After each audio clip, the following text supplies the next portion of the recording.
it's sort of a tremendous compliment. He's really been driving this conversation as it evolved, right? Whether it was in online lending or payments, and now obviously leading the crypto space, Peter Renton and the work at Lend Academy has been tremendous. And once I've said that about Peter, I have to kind of figure out something nice to say about Commissioner Alvarez. It's difficult because it's tough to find nice things to say about this man. But I will say there is, sort of as a veteran from regulatory agencies and from fintech companies, a man who has literally found a way to bridge both worlds very, very successfully. Manny also has just been a true friend of mine and a constant source of at least comedic relief for me, for sure. And so a pleasure to see you both. There is no two people I would love to see together on a panel for this important conversation. And I say this, I've said this to a lot of people, but I say it to you too from the bottom of my heart. I look forward to seeing you guys live and in person real soon. Indeed. Well, thank you, Phil, for the very gracious introduction. I really appreciate it. Always have appreciated our friendship over many, many years now that predates both this organization and predecessor organizations. And Manny, welcome. Great to be with you again. How are you doing today? I'm doing well, Peter. Thank you so much. And before Phil escapes too far, I want to echo some of the similar sentiments about how uncomfortable he makes me feel. As does Peter, frankly, with the microphone. Oh wait, look at that. There you go. Right. Okay. So let's get right into it. I want to start off just taking a step back for a minute and talking about fintech. And really, it feels like the definition of fintech is expanding, because now I read on a daily basis companies that were not considered fintech suddenly calling themselves such. So maybe we could start there, Manny, and just tell us how you define fintech and what should be fintech's main objectives. Appreciate the question and the opportunity to wax philosophical about the meaning of fintech as the gospel according to Manny might have it, because I too have heard a lot of different definitions. I think a number of us here have probably heard folks say things like, well, the ATM is a fintech, as a form of fintech. And I think that is certainly true. It is one cannot debate that there have been historical innovations within financial services along the way, to be sure. But when I think of fintech, I think, first of all, I think it's important to define that term and the ecosystem and how we all are involved in it in its historical context and its proper historical context. And when I think of the historical context, I think of first of all, the investors and the entrepreneurs and the operators that I started getting to know in this space, call it over a decade ago at this point. And one common observation I think that one could make is that a lot of the energy in those early days, particularly, was born out of a deep disillusionment coming out of the last Great Recession and mortgage crisis, and this general feeling that, geez, something about the financial system failed me, my parents, my friends, and we want to change something about that. So I think it's important not to lose sight of that historical context. And I think it's given rise to a general ethos, which I summarize as an attempt to democratize access to quality financial products and services. And I think there are three touchstones. I think when all's said and done, we look back on this era, I think there are three touchstones that we're going to be able to look back on and identify. One is ubiquity. There's, no matter the product or service within fintech, I think there is a general kind of ubiquity about the products and services, and this can manifest itself in a lot of different ways, from the broad array of channels in which customers can access products and services, and conversely, the broad array of customer acquisition channels that financial product service providers have, but also the notion of decentralized operations takes more of a hold within our American work culture or throughout the world. I think that sense of ubiquity will continue to be an important touchstone of what we now call fintech. Second, I think we're going to look back and acknowledge that the increased computing power and the optimized decision-making capabilities that are being developed and have been developed over the last couple of years is really going to be one of the kind of central touchstones and advancements, I think. Now, that's not to say that they're without problems. That's not what I'm suggesting. We certainly need to continue thinking about sensible governance frameworks and the like, but I think it's pretty hard to dispute that that is not one of the central themes of the current movement. Finally, deep interoperability, which again I think manifests itself along a number of different axes.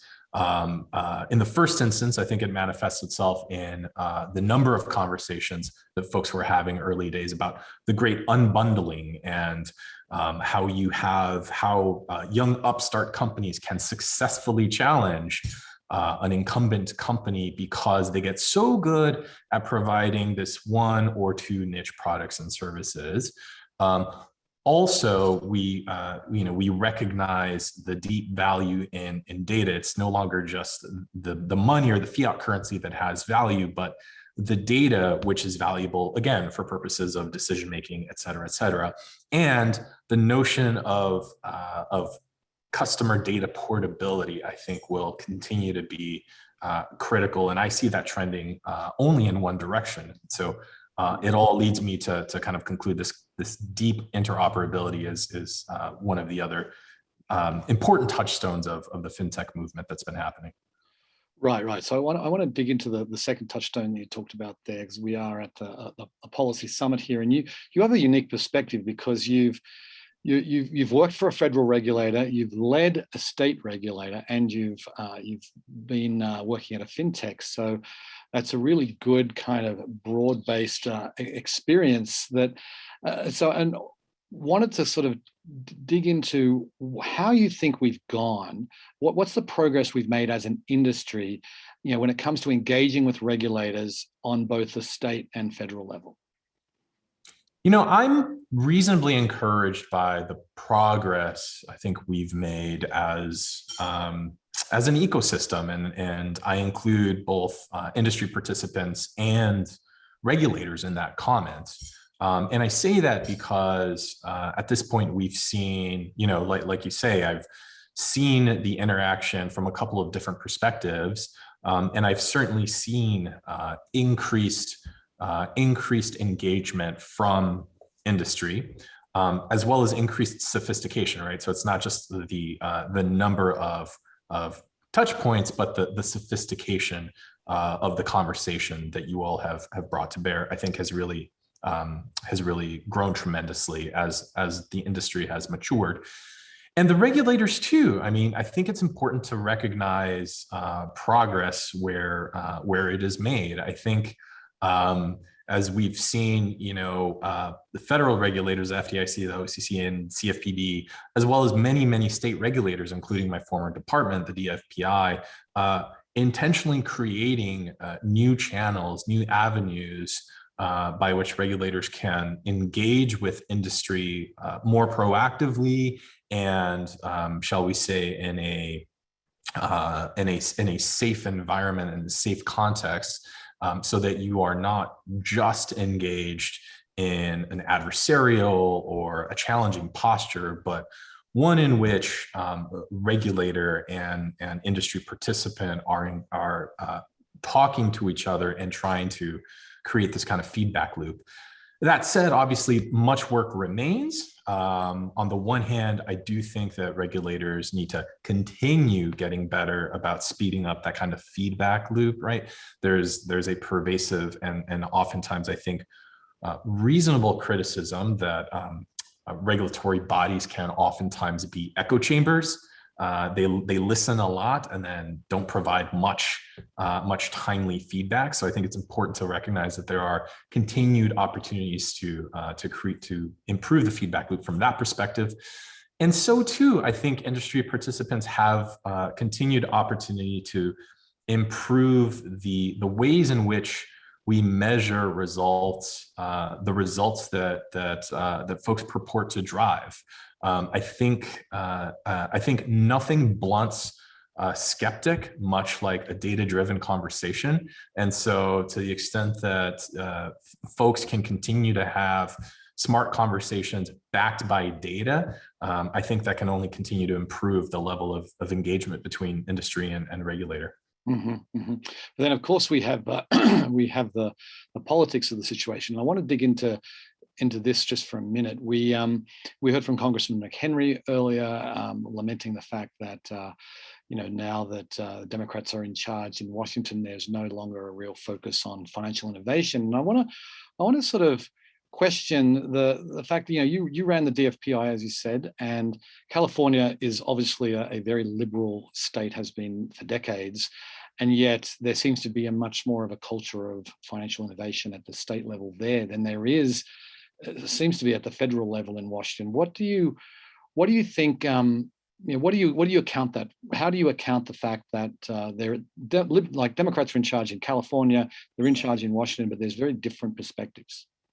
I am unfettered by facts and circumstances. So my conclusion here is it has to be the water. But seriously, I'll set labels aside, and I will observe that in California, look, we certainly have a number of vocal stakeholders within the state that are fairly skeptical of fintech and technology innovation generally. And yet, as you have observed, there is also this deep commitment to fostering innovation within the state. And I think, I think it is born out of this recognition that technology innovation is such an economic driver within the state. It is so important to our economic outcomes. And so the practical conversation ought to be more about, gee, how do we use this tool that is being created here in the state, and this energy that is focused here in the state? How do we use it as a tool to, for example, close the racial wealth gap? How do we include more communities of color and LMI populations into the abundance that's being created by the fintech ecosystem? I think it has to do with the reality of California's economy and our demographics.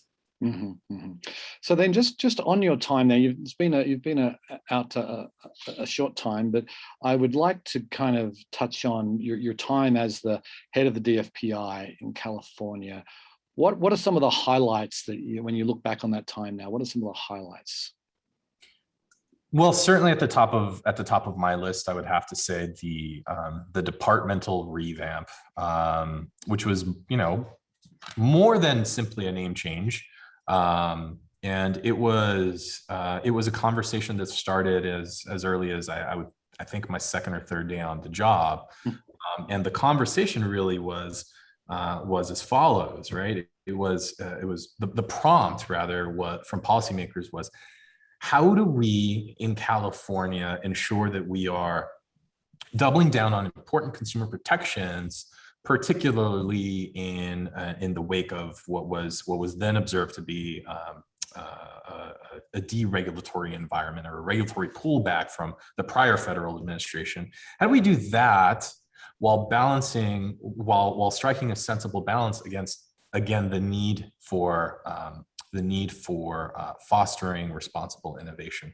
And so that early prompt really led to a lot of the work, and a lot of the time that I invested during my tenure in the departmental revamp, where the legislature imbued the department with additional authorities to regulate financial products and services more generally. And the reason I thought that kind of functional regulation was important was because, for a lot of different reasons, but namely, it eliminates a lot of the question, a lot of the uncertainty that people sometimes had about, gee, is this thing regulated or not? And in my view, that should not be the question. It should be how ought we be regulated, and to whom.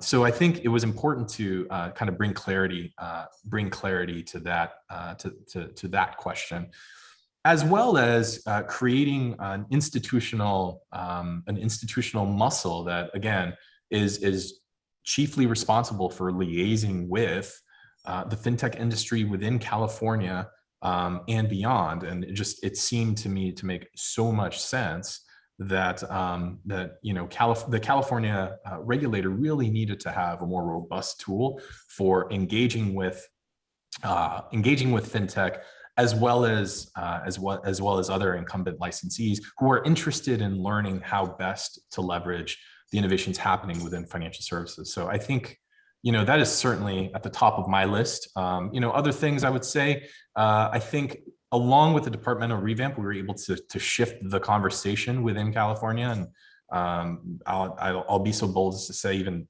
shift some of the culture around how folks think about innovation. Again, it's about striking a balance between consumer protections on the one hand and responsible innovation on the other. These are not mutually exclusive concepts. As many of the companies here understand, some of the best business outcomes are dependent on these kinds of notions.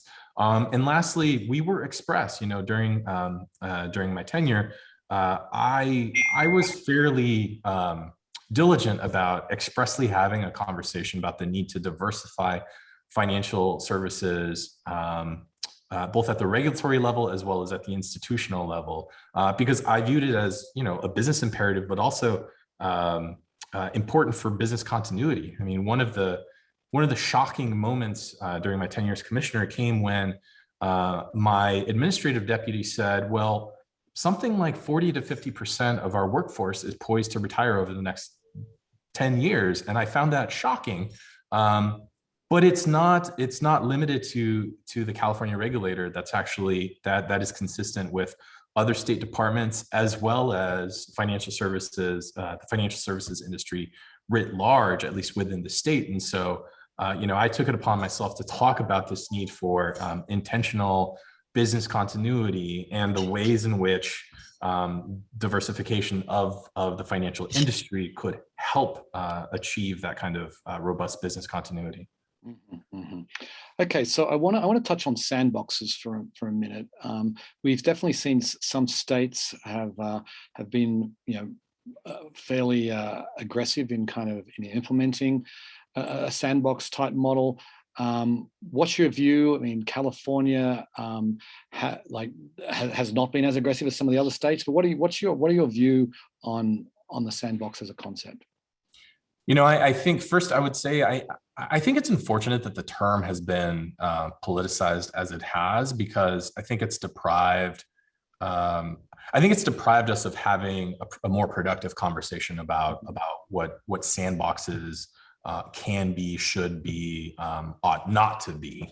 So I think an appropriate concept for a sandbox to me is something like, it's almost like a provisional licensing regime, right? It's or a kind of regime where there is an express agreement between regulator and industry to experiment and create this kind of feedback loop. And when I say experiment, I do not mean with recklessness, running roughshod over consumer protections. That's where we get stuck. That is not what I mean, and I do not think that is what most sandbox proponents mean either. Where in fact, I think the better model is one where both stakeholder and regulator are leaning in and learning from data or making adjustments based on learnings coming out of that kind of engagement. The type of sandbox that I think people oftentimes fear is the kind of structure where companies are given just carte blanche, a complete pass to operate as they see fit. That, in my view, obviously is not an appropriate framework. But it feels like we never really get to have that productive conversation because we get so hung up on the term itself without actually unpacking what we mean. Right. Right. Okay. So then, so last question then. I want to just get your sense on the state of fintech right now. It's hot. There's money flowing in. It's changing so fast. I mean, we haven't even talked much about a crypto today throughout this whole day, but I feel like that's just one more thing. But even without that, everything is changing really fast. Are you optimistic that that regulators will be able to keep up and not completely shut down innovation? If by keep up we mean being fully and holistically apprised of every new development, every new product development, every new business model, every variation, then no, I'm not optimistic that a regulator can, quote, keep up. But I also don't think that ought to be the objective. One, because it seems foolhardy, but two, that is not. I think the better model is one where, again, regulators think about functional regulation, where they are the regulator works to provide first principles, guideposts, where we eliminate doubt about whether a product or service is overseen, is regulated, can be reached by a regulator. If we just move to a model where I think that is, we eliminate kind of the gamesmanship about whether a thing ought to be regulated, ought to be licensed or not, and just accept that, as a financial services industry, there's a general set of first principles by which folks ought to abide. Then yes, I'm optimistic that regulators can keep up in that sense and can in fact play a productive role in which we're focused on improving. At the end of the day, we all ought to be focused on improving outcomes for customers, for consumers, for businesses alike. I think we have a ways to go, and I think it's incumbent on all of us to help drive the conversation toward a kind of productive model. But I think small strides we will get there. Right. Yes, we will, and it's going to be interesting. Well, Manny, it's always a pleasure chatting with you. Thank you so much. Thank you very much to the American FinTech Council for letting us speak and inviting us here today. And I think it's now back to Phil.